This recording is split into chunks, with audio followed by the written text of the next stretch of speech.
Hello, and welcome to another episode of AWS Tech Tales. I'm your host, Matt Burke. And I am your co-host, Amara Reaño. Welcome back, everyone. Welcome to the show. Thanks so much for tuning in.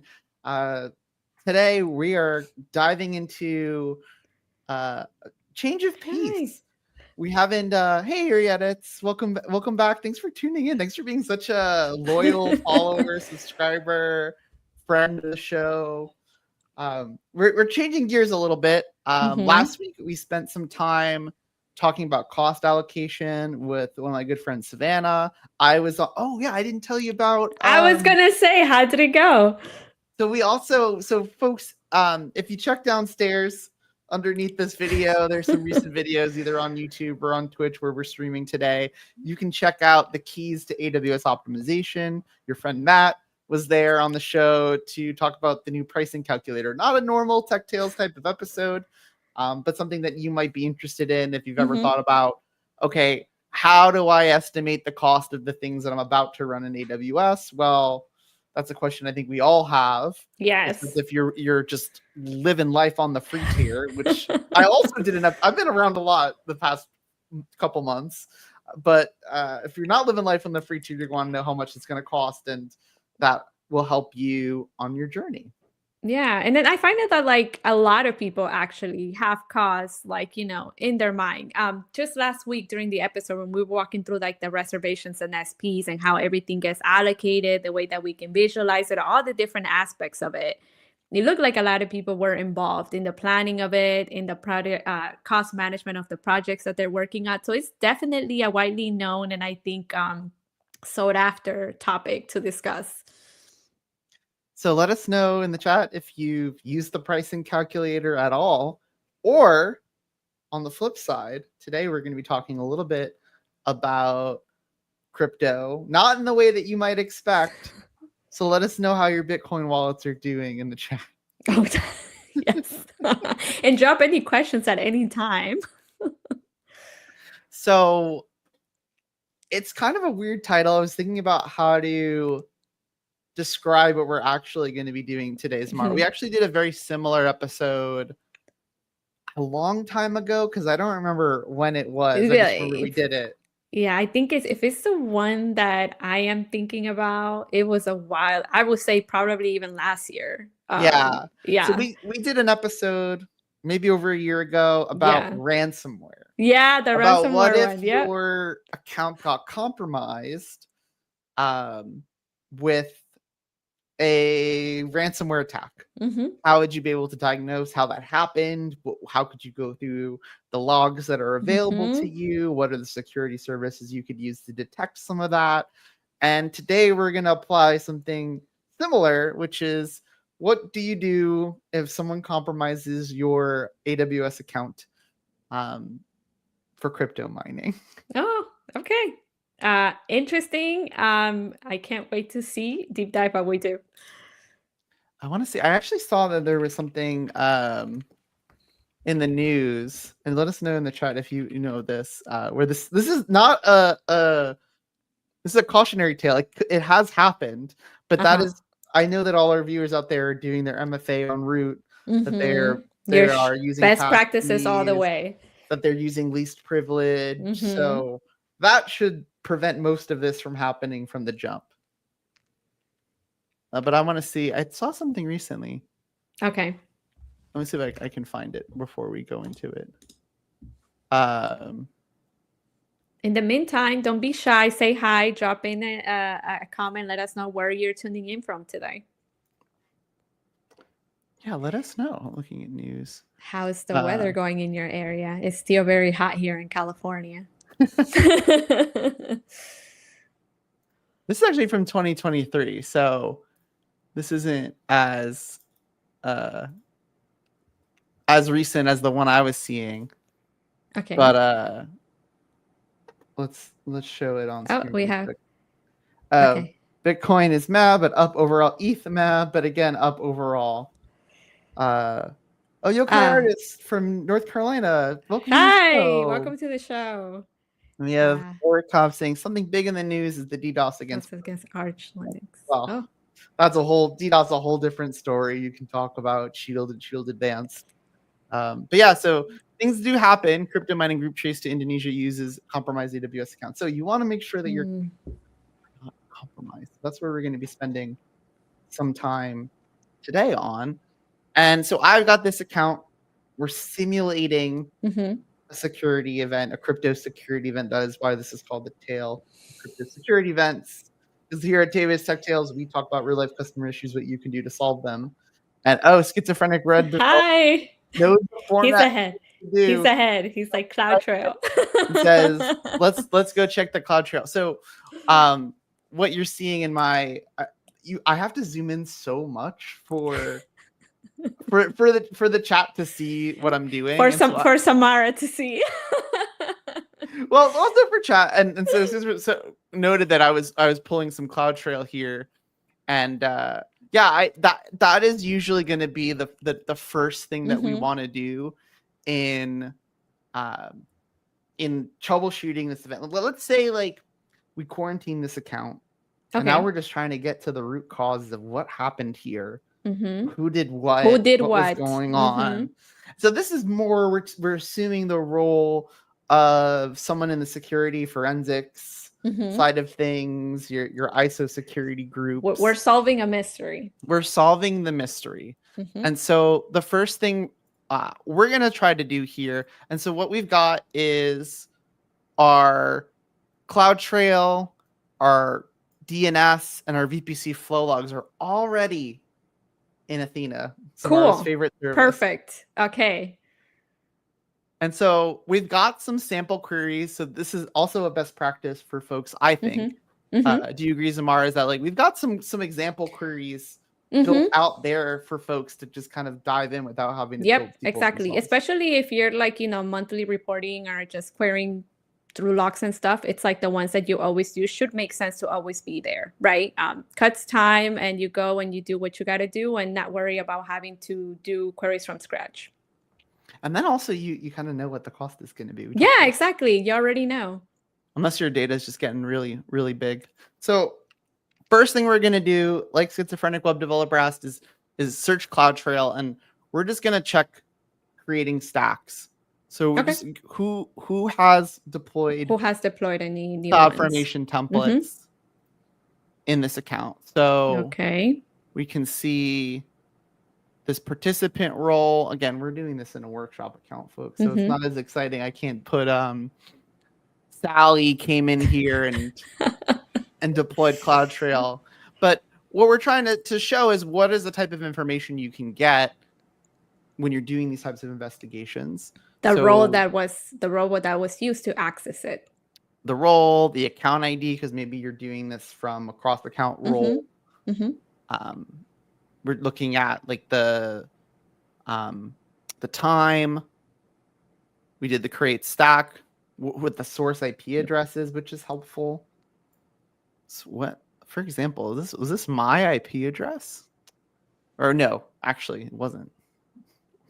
We'll keep that mystery to ourselves for now. Okay. The CLI version that was used. So maybe that could give you some very deep insights for sure.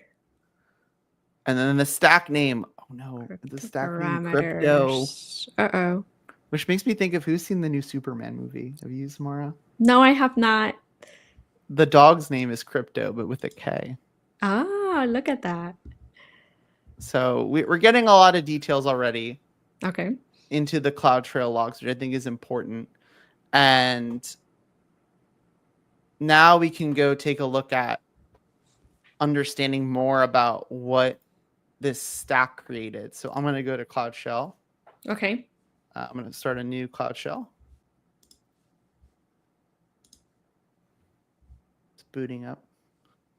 All right. And if at any point in time, anyone in the chat has any questions, drop them in there. I will bring those forward while Matt is walking us through this.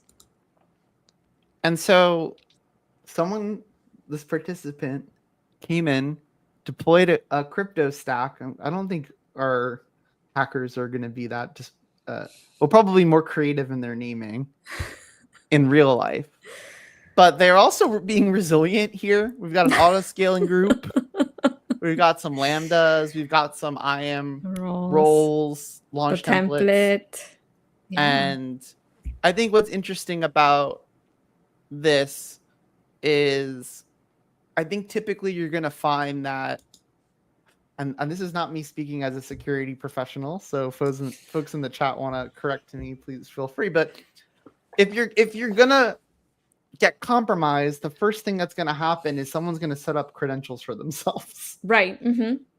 Unless they're using if they already got compromised credentials. But they're probably going to create some sort of backdoor into your account that they can continue to use without you knowing. Then again, if you're logging everything that's going on in CloudTrail, you're probably going to know pretty quickly that somebody's logging in. And exactly like the time frame on when it all started taking place as well. So now we've started our investigation. We went through CloudTrail. We found a CloudFormation stack. We asked what the heck's in this stack. And now we're going to go one step further, say, okay, what's in this auto scaling group? Okay, I got this crypto. This is the auto scaling. I mean, if I was a hacker, I would probably like title this "Do Not Delete ASG" instead of saying crypto. But again, we are doing an example, right? And next, what we're going to want to do is then even understand. Again, we could go through the console too. Like we're going in Cloud Shell, and if I really wanted to, you can just change the UI experience and then just go through the different services, right? And then just kind of see what the resources that you currently have deployed, and then just kind of deep dive into specifically what's out there. And I think what's interesting is, like, let's say you have a big account. Sometimes, I look at customers' accounts and it's like so many resources. Right? So you really, like, in this case, like, because we're just doing it as a test, and of course it's so zoomed in, I can't get to here we go. I can see that there's these instances here, but let's say there's thousands of them. Right, but then like you said, right here we see them stand out right away because they're named crypto. But let's say in any other circumstance, right, it's not going to be so straightforward. Yeah. And Archive says, wouldn't an attacker avoid using CloudFormation and instead use the CLI to create each resource separately? I mean, ease of deployment versus ease of deletion. Like, you could think of it from the example of, let's take a step back, right? Let's say that the account got compromised in a way that locked you out of it, right? Right. But you still have, as part of, let's say, your control tower deployment, a centralized logging account. So now I can't get into this account. I got to either break glass, which is, I don't know if folks have done this before. Have you ever done this, Samara? Like, I know I've done it with customers where you've had to, like, do all the verification to take off the MFA. Oh, yes. And it's a lengthy process, of course. So, yes. Yeah. And so while folks are breaking glass and resetting, getting the phone calls, the automated phone calls to put in PIN numbers and things. Right. This account you can't touch it, maybe. Right. So maybe getting through these logs is like just to assess what's going on and understand what's happening. So just kind of gain like a high level understanding of what's going on at the time, right? You're not probably, it also depends, right? Whether you have visibility into that as a direct, being able to directly sign in, or then just kind of see what you can with what you have. Yeah. And then it also depends on like the scale of this. Cause if it's one instance, I don't think you're going to be mining that much crypto. Just a bot. So it's going to take a lot. And again, in this example, I'm showing some T2 nanos. Again, this is just for example purposes, but I'm not going to be getting anything probably without a GPU based instance. But them's the breaks. But yeah, so we can describe what is in the auto scaling group, and then give it, again, what the instance IDs are. And it's 18F, EC, and 16. But as we can already know, They're Yep. already They're all right there. They're Right. crypto. Mm-hmm. So not too crazy. What next? What does the chat want to investigate next? What would you guys do in this situation? What would be your next step? Your next Besides terminating. Yeah, well, yes, just of out of course. hand. Yeah.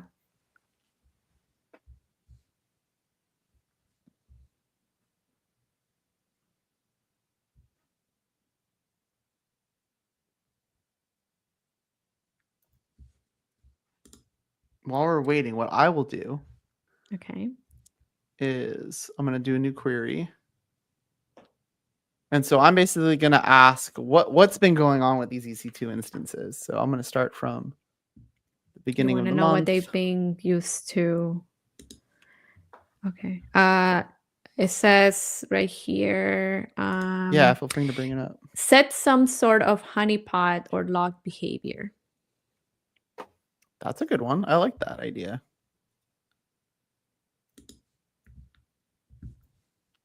So what I want to do is I'm setting this so I just want to check out what have these EC2 instances been doing. Mm-hmm.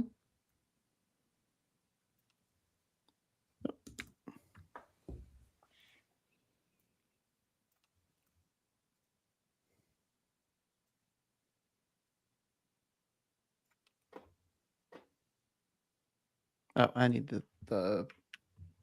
little percentage sign. So I can get rid of this. Oh, see, these are response elements and response parameters. So, and then I also need to copy paste these here. Nothing like watching somebody copy paste on stream, right? It's the most exciting thing ever. Part of the process. These are the types of things that I would automate with AI. Okay, cool. Okay. So now I'm going to run this query. Let's see if it works. And again, we're just trying to check, okay, what's been happening with these instances in the past month? Group it by region, the user identity, event source, event name, read only, error code, and error message. I don't see anything. Why? I should be getting something. Did I pull this from the... No, I'm in the right area. None of these got a hit. That's crazy. Did you... 2022 instead of 2020. Yeah, you did it 2022. Archive, you got me. Look at that. She was playing close. They were playing close attention. Oh, it's still... Come on. Oh, it's still not. Okay, so there's got to be something... I'm surprised there's no results at all here. Go up. Let's see if your query is right. I think so. I don't see anything. How did it work? Event source. EC2. Data partition.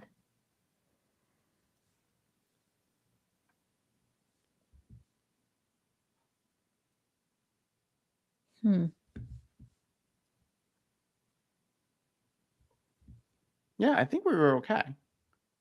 So this didn't pull up anything yet. So I think that's good in that there's nothing going on with them. So we can try a different query. We'll try this from a different angle. Okay. Which is what actions have been taken to update instance information. Okay. So I got where user identity ARN and event name is list instance associations and update instance information. Let's see if there's anything's been going on here. Okay. So we've got some SSM. So now that we know that these instances are registered in SSM, that's interesting. And then we can check if there's any other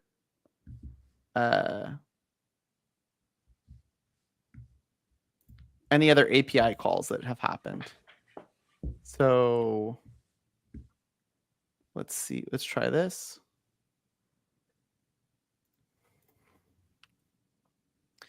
And we want our account ID. Yeah, the account. And of course, that one. Let's go 2025. And then the bottom one as well. Yep.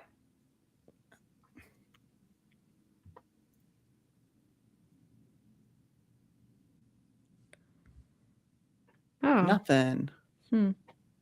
Interesting. Wait, hold on. Let me try this. I don't know if this is part of our fake investigation. Hold on.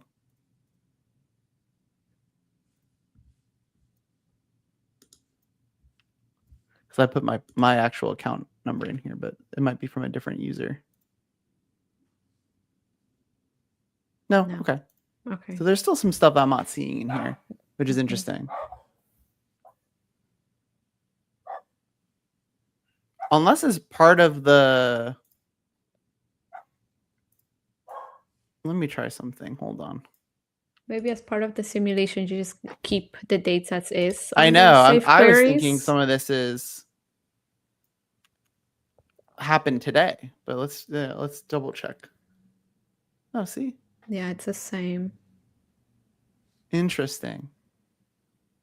So really what we're trying to get down here, folks, is that we're querying the CloudTrail logs. We're trying to go through and see what's been going on with these instances, what's happened in the past, where has the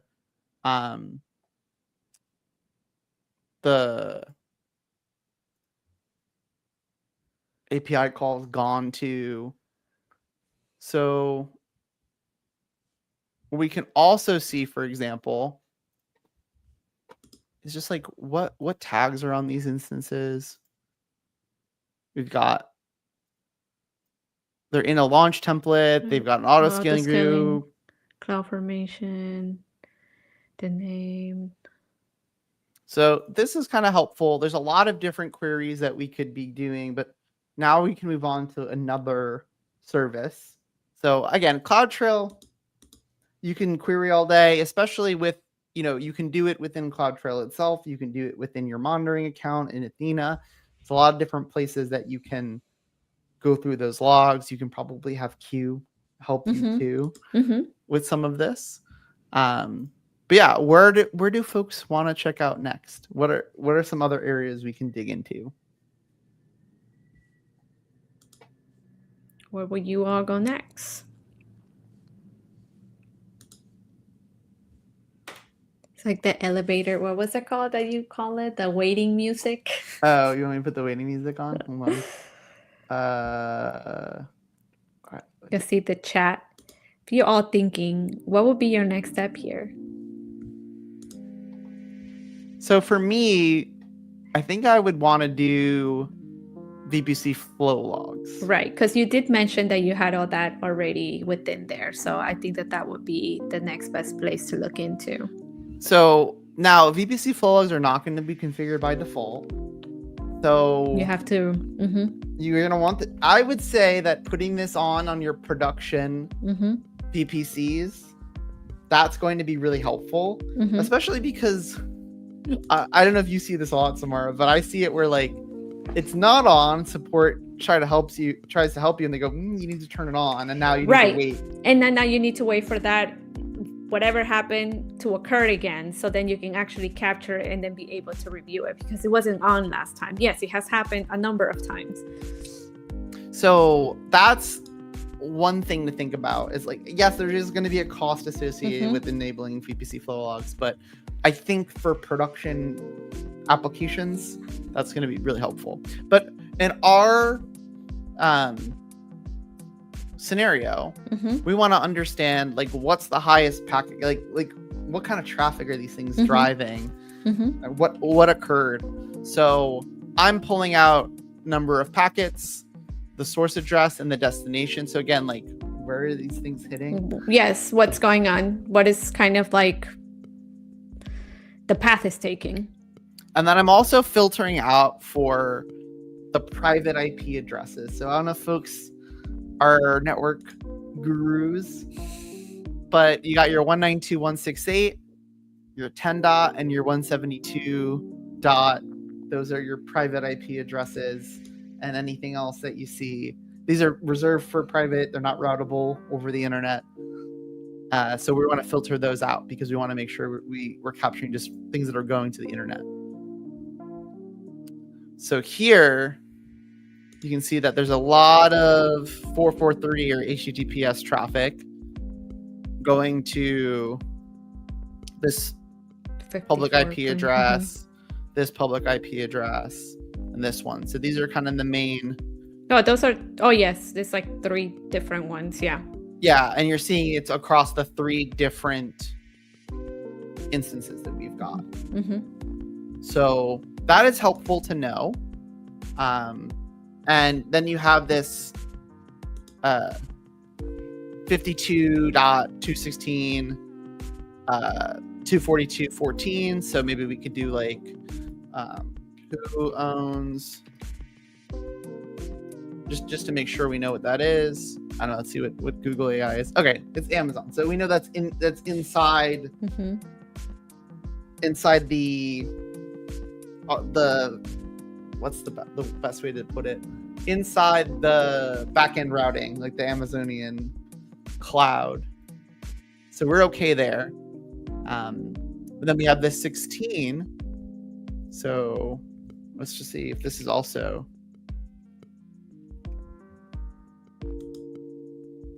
I like that the AI is doing this. Okay, this is also Amazon. So we're not exiting. We're not egressing. You're not. Yeah.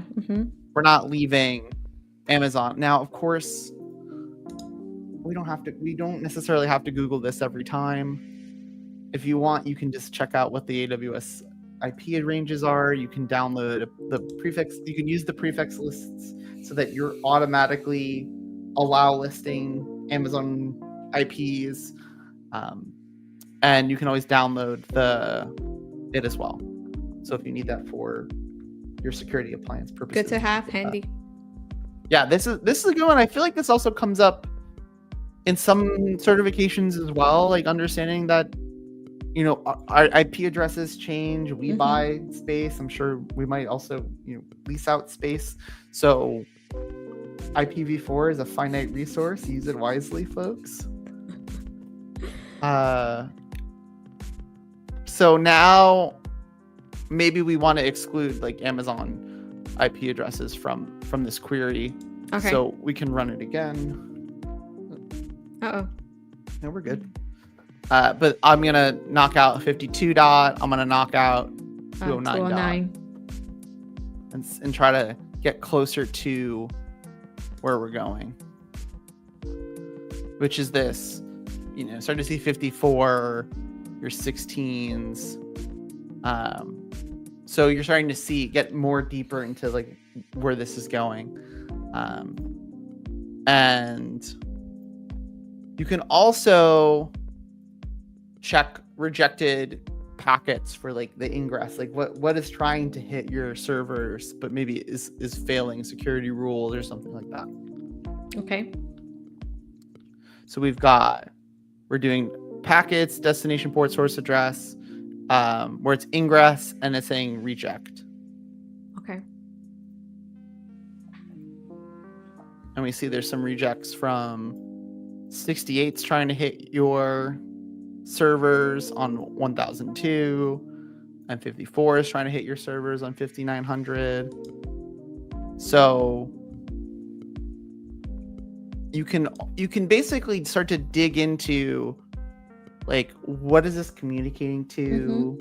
Was it trying to make connections on what ports? And so you can try to formulate what the story could be of what's happening here, or what happened here. And you can do this with any VPC flow. It doesn't have to be a account compromise. It can just be like trying to understand, like if you've got a chatty application. Right. Whenever you're architecting it, just trying to see how everything is communicating and how everything is traversing, I guess, the different areas. And then one last one I'll do here is just checking what's like internet traffic. What's port 80, 443, 8443. Oh. Okay. Where's it yelling at? I think when you highlighted it, you didn't highlight it completely, the one that you wanted to run, maybe? Oh no, it just was being mean. Oh, I think I had a highlight in there and it was like, yes, what are you and it was doing? only looking at that remember Yeah. that when you highlight a part and you run it, it's only gonna look at the highlighted part. All right, I'm gonna take off our elevator music. So yeah, so now we can see what traffic this was going to, what 443 traffic it was going to. I don't know. So This is gonna be bold of me. Yeah. Let's just.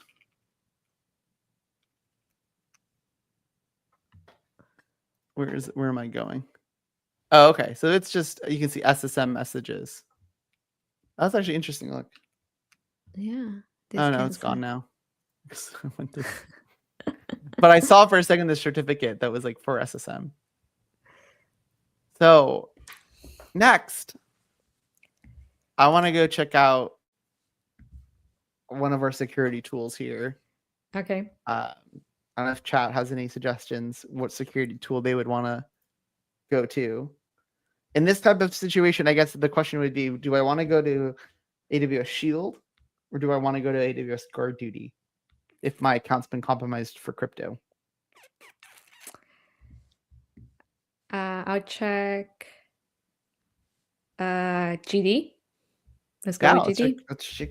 I never heard anyone call it GD, but I like that. So let's take a look at what GuardDuty has said. Oh no. 55. 55. Let's see what's going on here. Okay. Data exfiltration, DNS queries. I got data exfiltration. The EC2 instance queried a Bitcoin related domain name. Oh no. So I think this is probably where we start to get interesting for folks is like, we just spent all this time going around searching the logs. Meanwhile, look at this. So for example, here's a finding. First seen 4 hours ago, last seen 18 minutes ago. So we're saying, hey, Bitcoin tool, severity high. Here's the instance that's running it. What is it like? All the tags, all the network interfaces. And then now you can take action. Mm-hmm. And you can say, well, okay, I think this is super useful. Definitely useful. Thank you. Oh, I don't have permissions to submit that. Okay, thanks. You're able to see it, but not yeah, not accepted. But yeah, so you've got all these findings here. So GuardDuty is going to be super helpful in terms of centralizing the information, pretty much. So you also can then get a lot of details. Yeah, like you said, like centralizing the information, and what you can also do is, so if I wanted to do this a bit more programmatically, let me pull back up CloudTrail. Okay.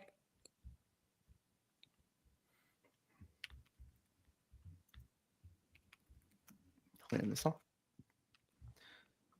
I'm going to paste all this. So basically what I'm doing, I'll make this a bit bigger, is I am taking all these findings, because as you saw, there's a lot of findings. There's 55 of them. Right. There was a big list. So. And so now I am. You're going to CloudTrail. Putting them into a single text file. Okay. So it's going to take some time for me to do this. Okay.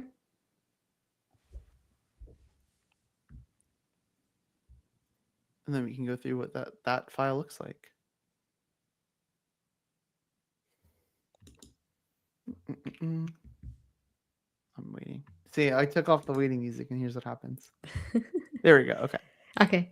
So you have the instances.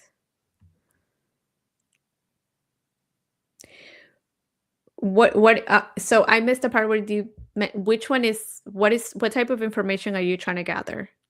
Well, so everything that was going on within GuardDuty, like within GuardDuty. Okay. So it's saying here's all the instance IDs that have findings attached to them. Okay. So it's basically showing all my compromised instances or the findings with them. I mean, it's not deduping anything because I can see same one a few times. But at least like if you've got tons of instances, now you've got a clean list of Right. Then you know which what's what. one to isolate from what's actually going on. Yes. Yeah. So I honestly, if you had asked me where to go first, I'm thinking it's GuardDuty now. Yes, for sure. 100%. And honestly, like, let's see if you investigate with detective. Hold on. This is too small for the. So what it's saying is it's got this GuardDuty finding against this EC2 instance on this account, on this IP address, and that IP address. And well, I think because I'm so zoomed in, it's not giving me the option to actually hit anything. No, okay. Yeah, it just kind of gives you the same, I guess, like it's recommending you to go check like the different areas, like similar to what we did prior to coming to GuardDuty. So here's detective. Let's do a free trial. Why not? Let's just do it. Why not? We got time. Okay. Okay, I did that. Enable. Oh. You don't have the permissions. And then it must have access to all. Yeah, okay, but I have this policy.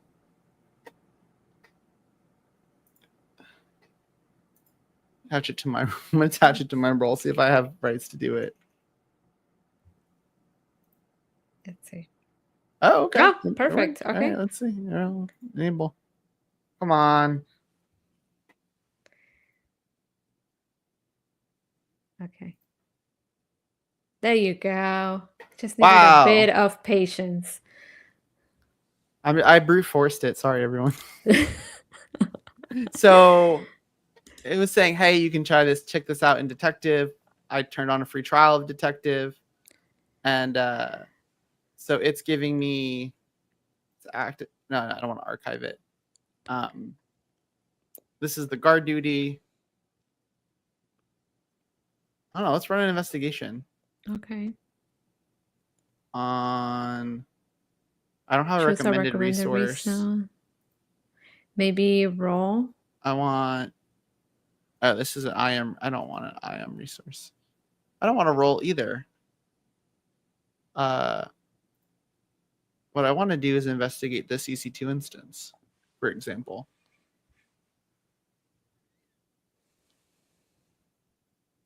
So it's just giving me, okay, it's see all related entries.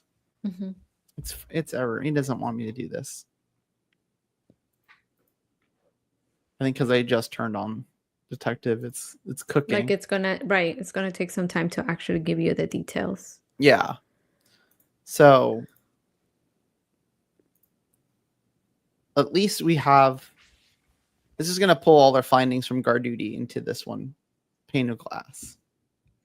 But okay, cool.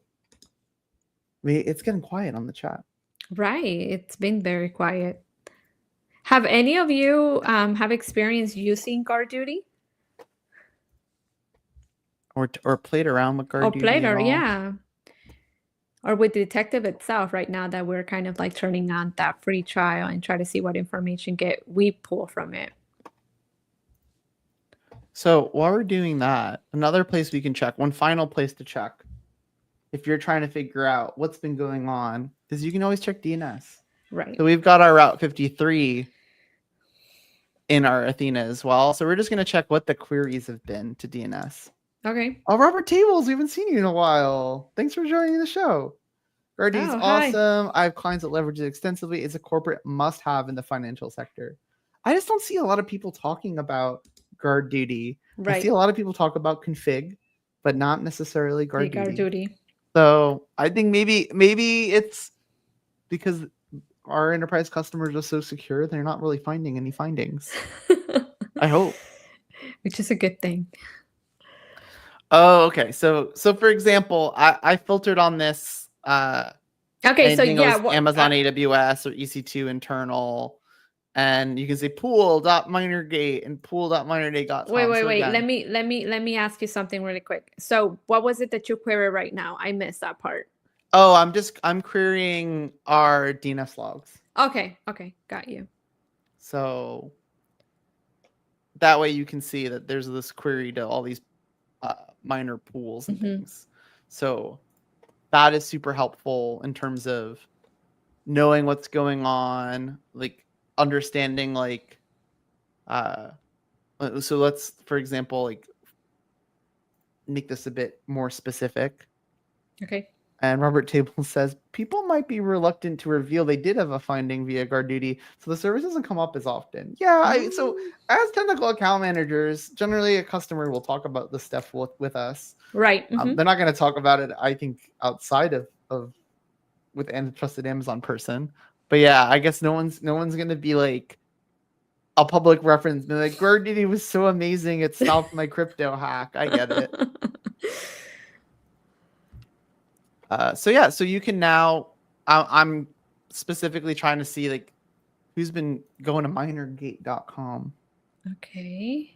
And so I can see what instances have been hitting it, how many times, what different records.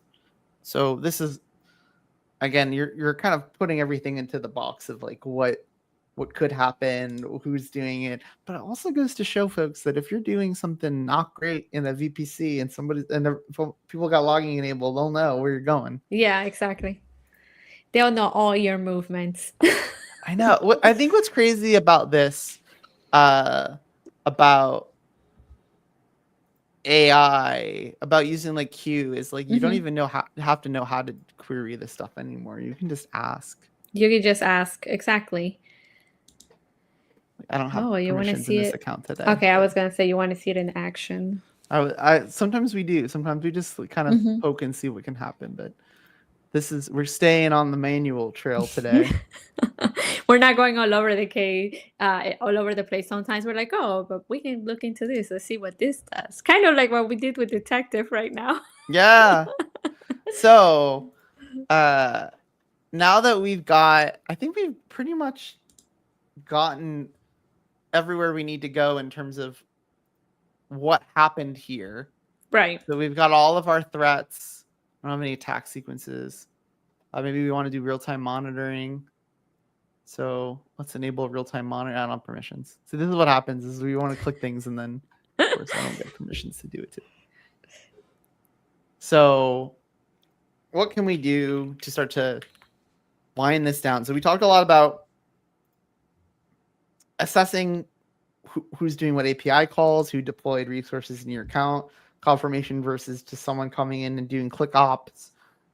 And we talked about querying your CloudTrail, querying your Route 53 DNS resolver logs, querying your VPC Flow Logs, and then checking out these findings in GuardDuty, which I think would be the thing that alerts you to this problem all along if you've got your settings correct. Actually, that's a great question.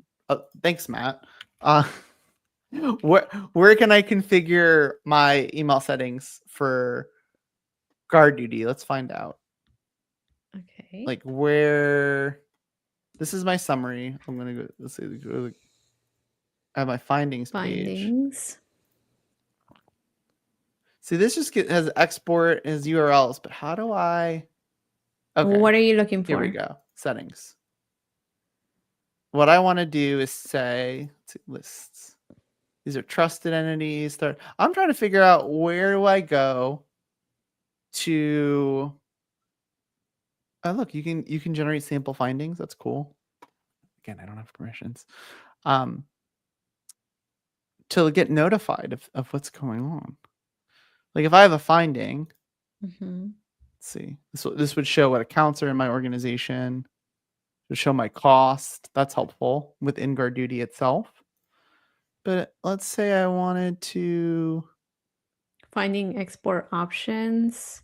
So this is just how quickly. So within 15 minutes. So you would then have to subscribe to EventBridge. So let's talk about that. Okay. So I would have to create some sort of event bridge rule. Right. GuardDuty.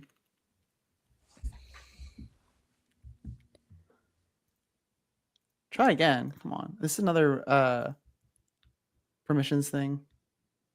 All right, hold on. I'm gonna get more permissions. I want to pull this thread for the next 10 minutes or so. I'm going off script, Zamara. He's going rogue. I'm going rogue. Because I think this is important because, like, yes, we can tell you folks to set up GuardDuty. Yes, we can say like that's going to protect you from similar attacks. But then if you're not looking at this, it might as well not be on. Not be on, exactly. Especially if you're not getting like any type of alert or notification of like the findings, unless you actually go actively to look for it. So let me see if I can elevate my privileges a little bit more and get us to play around a bit more. Okay. So I'm going to go to Event Bridge and see if I can do it now. And I can create a rule, GuardDuty, and default event bus. And I want a AWS event from GuardDuty. There we go.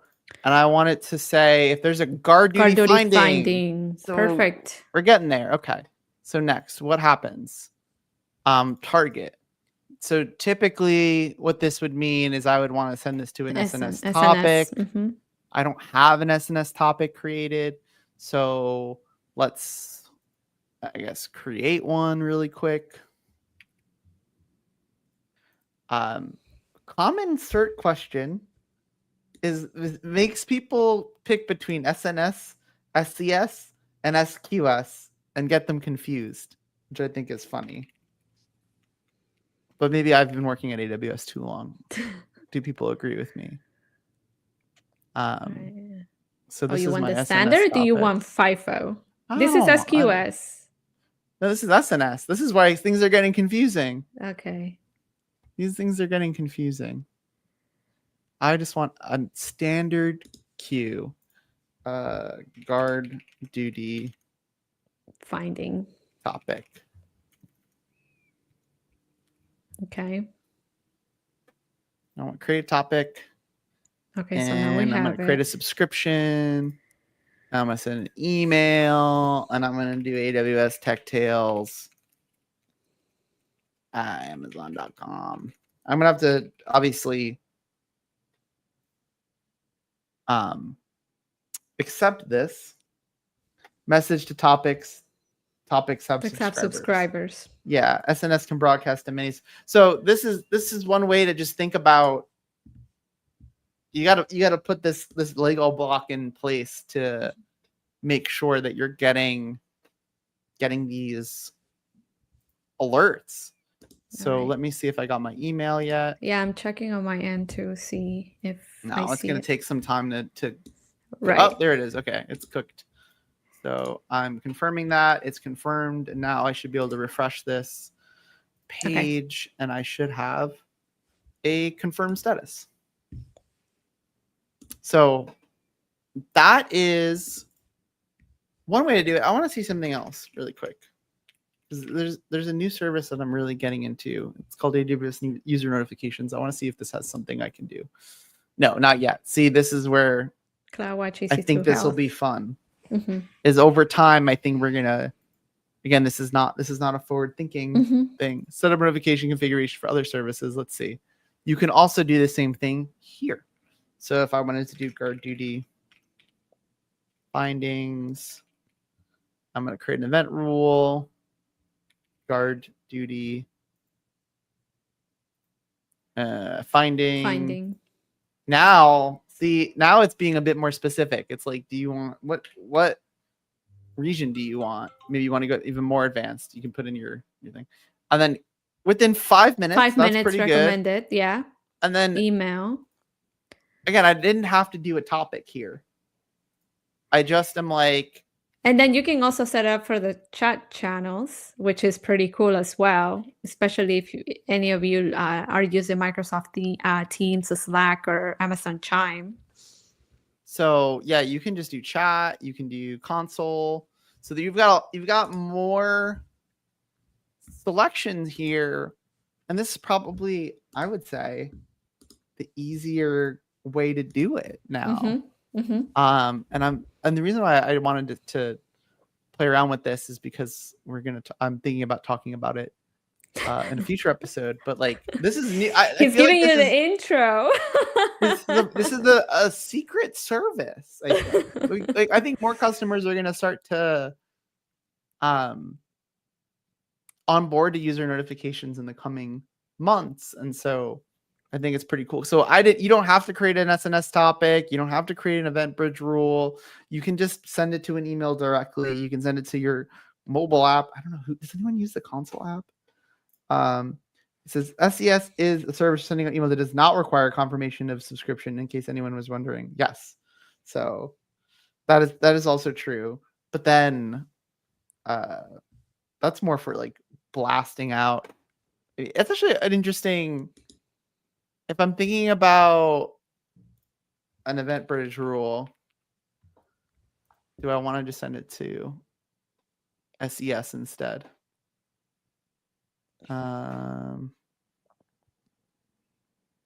Where's the rule I created?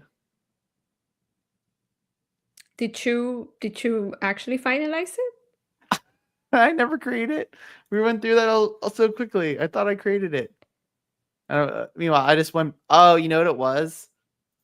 We went to create the SNS topic, and then I never. And then you never came back to finish it. Yeah. Oh my god. So yeah, I guess we could technically. Yeah, you can. We got like 7 minutes. We can get it done. Well, I'm just now curious. This is now me playing around. Oh, this is my old version. Okay. I got too many tabs open when I do this stuff. You just get so excited, Matt. Do I?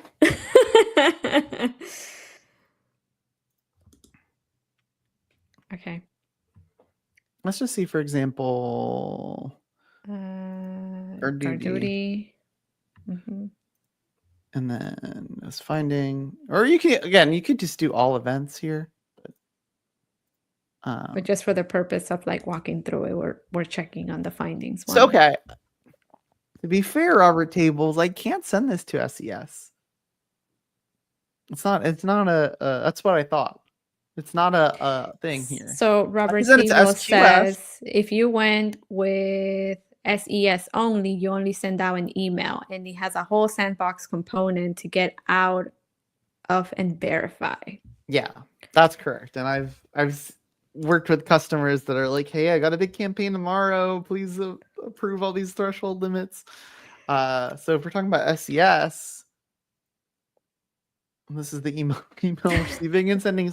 I love it when a service is plainly named. That's why I love pricing calculator. So you got to add an email address that you're sending it from, and then so like we are doing the emailing from you, but you got to do. Oh, this is MailChimp. Yeah. SES. I haven't heard a podcast that talked about MailChimp in a while. I think it's because they got bought a while ago. They're not as they were like. I don't know. It was Amara. Like when you do you listen to podcasts? You do. Right? I do. Yes. They used to be all over every podcast. You'd be like talking about MailChimp. And now you don't hear it anymore. Now you don't hear it anymore. It's just another reference. Hardjos is probably purchased by Segment.io. I don't even know what that company is. I haven't or whatever Twilio owns. Twilio. Yeah, Twilio is a big one. So yeah, I think that we've covered pretty much everything. And then ultimately to remediate all of this, I just delete the stock, right? We just destroy all of these. Start destroying all of those resources that we figured out are not like the malicious ones, right? So the good thing, again, we could do click ops. We could look through our API calls. We can look through our console to see this stuff. But like when it's logged, maybe you deleted all this stuff. You shot first and you asked questions later. Yes. So maybe your team went in and deleted all this. Yeah, that's what I crud. was saying. Like some people also it's just like seeing that from that perspective of like, let's just get rid of all of these resources that are doing this, and then we'll do the digging and like, everything that we need to do now. But like the foremost important thing is to just make sure that these things are deleted. Yeah. So that being said, we typically we used to end on the 5 mark. We've been kind of playing with this 5-minute space, but I think that we're in a good spot to close out, because we do have to remind everyone. I know we've got some viewers in the chat that come every week, that next week is US holiday. It's Labor Day. Today was also a UK holiday, which might be why some folks are not in. Also, it's back to school. A lot of people are going back to school. So that also is why we got contributing only a to few that. friends here today. Yes. But next week we are out because it is a holiday. It is Labor Day here. So we will be back in 2 weeks. Yes. On the channel. So be sure to get your fix on the rest of the shows the rest of the week next week. Go check out Keys to AWS optimization from last week if you want, if you're missing a little bit of Matt. You didn't get to see Matt. And then we had to put Samara. We have to put you on a different show. So then okay, yes. Oh, look at that. We miss you already. Oh, thank you. Thank you. So I'm glad that everybody enjoyed today's episode. My final plug is, because this has moved, you're going to want to go to the Builder Center and type in AWS Tech Tales. It's easier than just sending you guys a link. And there's so many at the top now. Now everybody's gonna go watch that first episode that you were referring to. Yeah. So please type in AWS Tech Tales show. It'll bring you to our new and improved show page. It's got all of our past episodes from the season here. So you want to say Tale of CloudFormation troubleshooting. If you're interested in CloudFormation, we've got your links right here. This will be updated by later this week with our most recent episodes, and then we will have the rest of our schedule for September published by the end of the week. So check it out. Yay! And yeah, there's a gorgeous dark mode too. How do I turn on dark mode? I don't even know. Here we go. There you go. So okay. I like it. Tables. Yes. Yeah. Okay, well, thanks everyone for tuning in. Again, we won't be here next week, but we'll be here in 2 weeks. So please check us out and check out the rest of the AWS Twitch and YouTube channel content while we're gone. And we'll see you in a couple weeks. Take care, everyone. Bye.